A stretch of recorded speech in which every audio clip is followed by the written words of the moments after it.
अपने पसंदीदा YouTube channel Hindu धर्म ब्रह्मांडपदी श्री को सब्सक्राइब करें, वीडियो को लाइक और शेयर करें और हमारे नए नए वीडियो की सूचनाएं प्राप्त करने के लिए बेल आइकन का बटन दबाना न भूलें।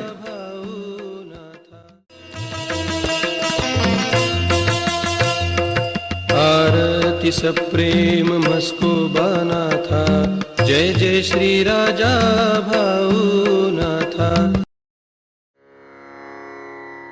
ओम भूर्भुर्गव आदिशक्ति ब्रह्मांडच्च दिव्यशक्ति प्राप्त्यर्थच्च परमेश्वराय नमेन गायत्रीयं कालभैरव दिव्यशक्ति नमो शिवाय।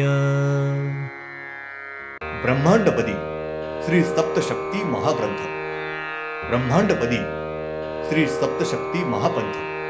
सत्य हाच धर्म, जसा खवळलेला समुद्र, जसा पूर्ण आकाश, जसा सूर्य, तसा मी। शिवो हम। पिछले यानी भाग 230 में हमने देखा बालक अपत्य होते ही रहेंगे ऐसा श्री मच्छिंद्रनाथ इन्होंने उस श्री देवी इनको बताया है। तब वहां के पृथ्वी श्री देवी यह उनको वर देकर जमीन में गुप्त हो गई है। तब से वहां के पृथ्वी पर हर एक स्त्री मानव इनको सिर्फ स्त्री मानव ही बालक जन्म को आते हैं। अब देखेंगे भाग 231। श्री मच्छिंद्रनाथ इनके दोनों हाथ और दोनों पैर यह वहां के महारानी का पति यानी कि वहां के महाराजा इसने खुद तोड़े हुए हैं। उसी के साथ बाकी के 7 श्रीनाथ इनके भी हाथ और पैर वहां के महाराजा इन्होंने ही खुद तोड़े हुए थे। श्री मच्छिंद्रनाथ इनके हाथ और पैर उस महाराजा ने तोड़े हुए थे। तब उन्होंने उस महाराज को इनको प्रखर विरोध किया हुआ था,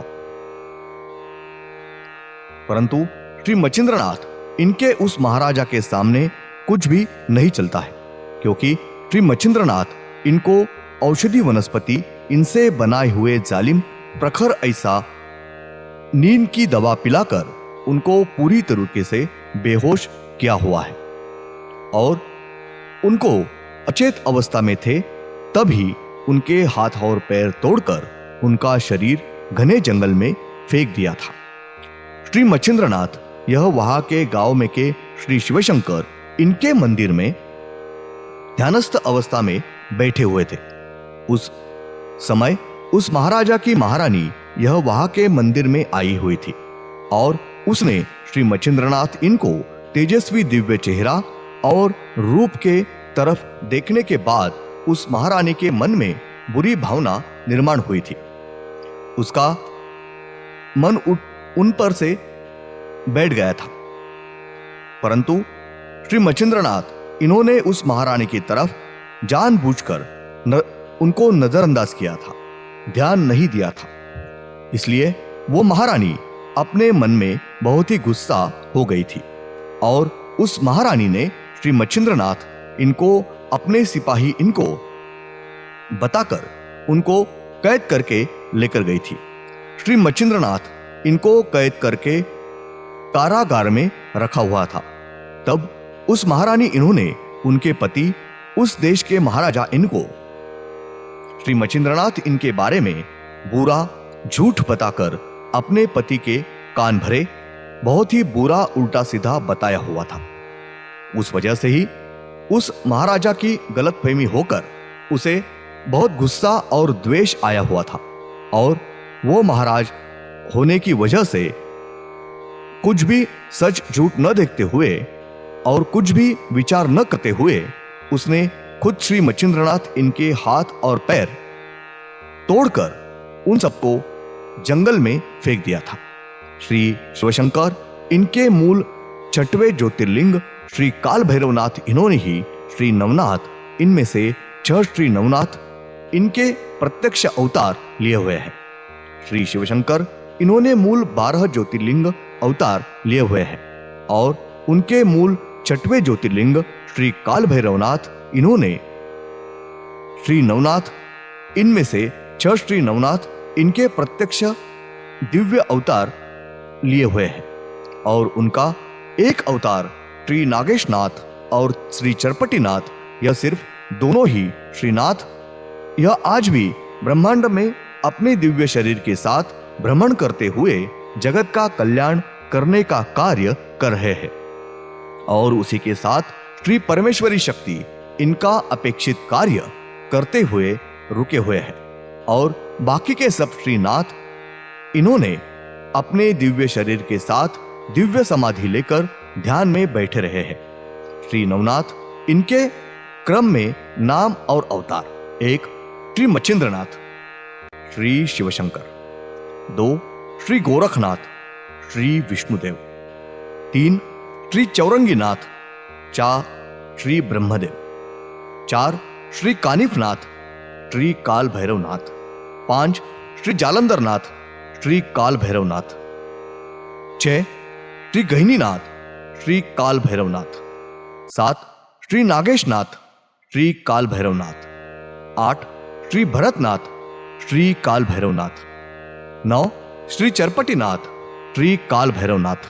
ब्रह्मांड में का मानव यह जिस अनुसार अपना आयु पूरा होने से पहले मृत हो गया, तब उसे उसका निश्चित आयु का काल पूरा होने तक श्री मायावी शक्ति, इनकी 7 शक्तियां है, उनके कब्जे में रहना पड़ता है। उस अनुसार सब पशु, पंछी, प्राणी वगैरह अन्य प्राणी, मछली, इनको भी अपने अचानक मृत्यु के बाद उनका निश्चित आयु का काल पूरा होने तक श्री मायावी शक्ति, इनकी 7 शक्तियां इनके कब्जे में ही रहना पड़ता है।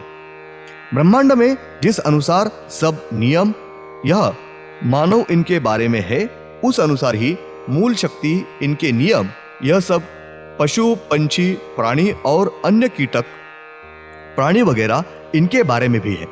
ब्रह्मांड में का हर एक जीव और आत्मा, इन सबको श्री मूल शक्ति, इनके नियम और कायदे यह सबको एक सरीके लागू है। सबको वो बंधनकारक ही होते हैं। गलत कर्म के फल यह सबको भुगतने पड़ते हैं। ब्रह्मांड में का हर एक मानव, इसने जितने कुछ बुरे गलत कर्म किए हुए हैं, वो सब बुरे कर्म फेरने के लिए उसे फिर से मानव यह जन्म लेना पड़ता है और उसका बुरा कर्म, पाप यह मानव जन्म लेकर ही फेरना पड़ता है। उस जीव को पशु, पंछी, प्राणी इनके जन्म में जाकर किए हुए पाप यह फेरते नहीं आते हैं। उनका अपना कर्म स्वच्छ पवित्र नहीं कर सकते हैं। उसके लिए फिर से स्त्री या पुरुष मानव यही जन्म उस जीव को लेना पड़ता है। ब्रह्मांड में के किसी भी जीव को कौन से भी प्राणी के जन्म में जाकर अपना बुरा कर्म नहीं फेरते आता है। उस जीव को सिर्फ अपने कर्म अनुसार प्राणियों के जन्म के पीछे जन्म मिलते रहते हैं और उनको आयु बिताना पड़ता है।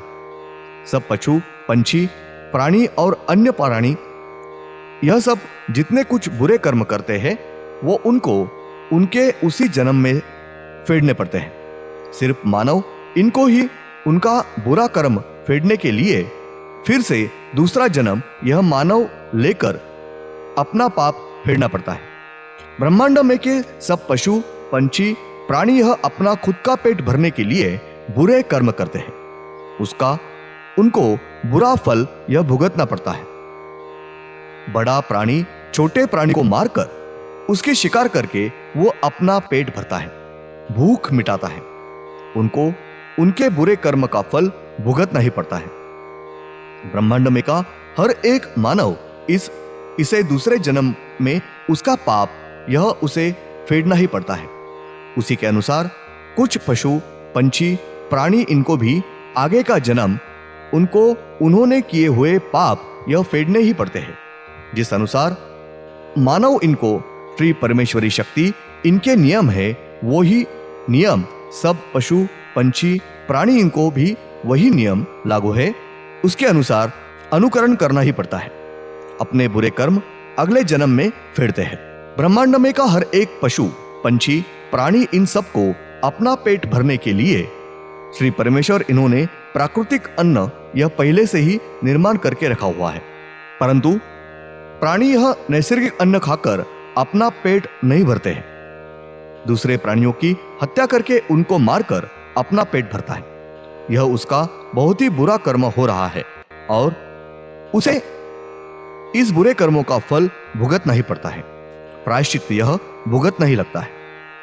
धन्यवाद। अगले यानी भाग 232 में हम देखेंगे ब्रह्मांड में के कुछ प्राणी इनके दूसरे प्राणियों की हत्या शिकार करके ही अपना पेट भरना पड़ता है। उसे कुछ पर्याय नहीं है, वो उनका बुरा कर्म नहीं होता है। उदाहरणार्थ, बड़ी मछली यह छोटे मछली को खाकर अपना पेट भरता है।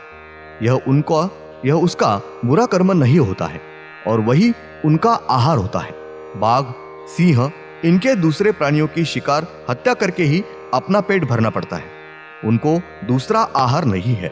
इस वजह से बुरा कर्म होता निश्चित नहीं होता है। उनको अपना पेट भरने के नियम की वजह से, उनके बुरे कर्म होने की वजह से उनको उनके बुरे कर्मों का फल भुगतना नहीं पड़ता है। ओम श्रीनाथ भस्कोबानाथ श्री राजा भावनाथ प्रत्यक्ष